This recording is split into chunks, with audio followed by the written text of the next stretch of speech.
Okay, this is a short video about how to keep your toes warm using these chemical warmers.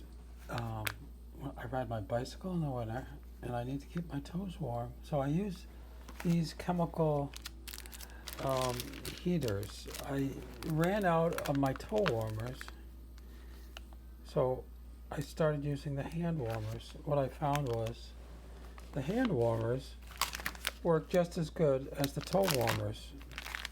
The shape of them are relatively small and you can put them right up next to your toes. But what I really want to show you here is how to keep these toe warmers from wearing out. What I mean is, take this one. This one says up to 8 hours. Okay, but you don't ride your bicycle for 8 hours. You ride your bicycle for, let's say, 1 hour or an hour and a half. Now, what you can do is, when you're done with them, you put them in one of these packs that's designed to keep food fresh. I use the kind that has this little press seal at the top, and I've had good luck with them. Let me show you a couple of warmers that I have here, for example. I've got this warmer. This warmer was actually originally one larger warmer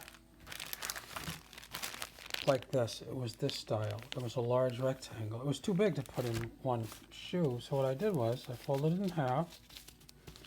I let all the powder settle down. I cut it and I taped it, and I turned this into two warmers, one for each foot.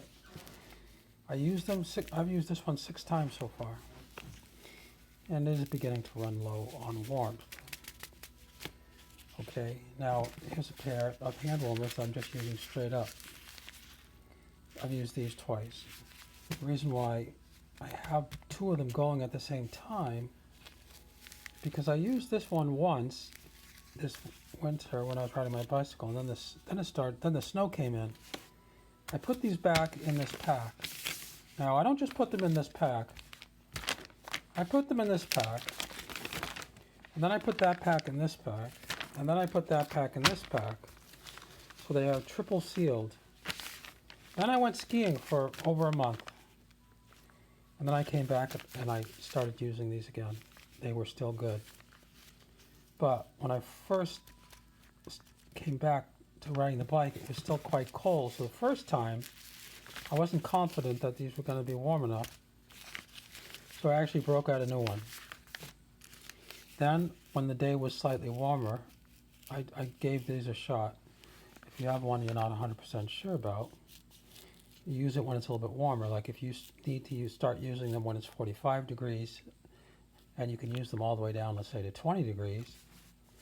If it's 45, you're right on the threshold, so you can just try one out that's maybe already been used 5 or 6 times.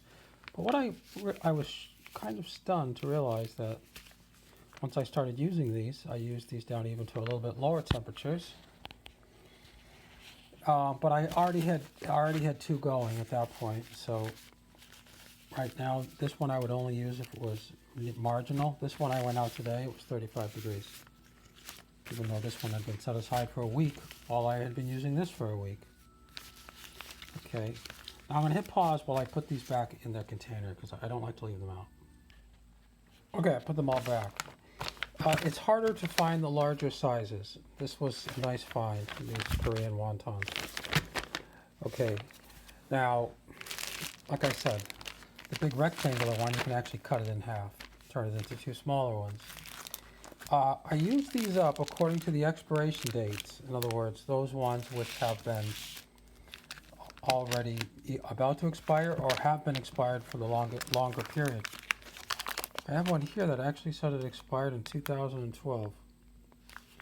I've been waiting for a day when it's like 45 and I just barely need it, just to give this a try to see if there's any heat left in it.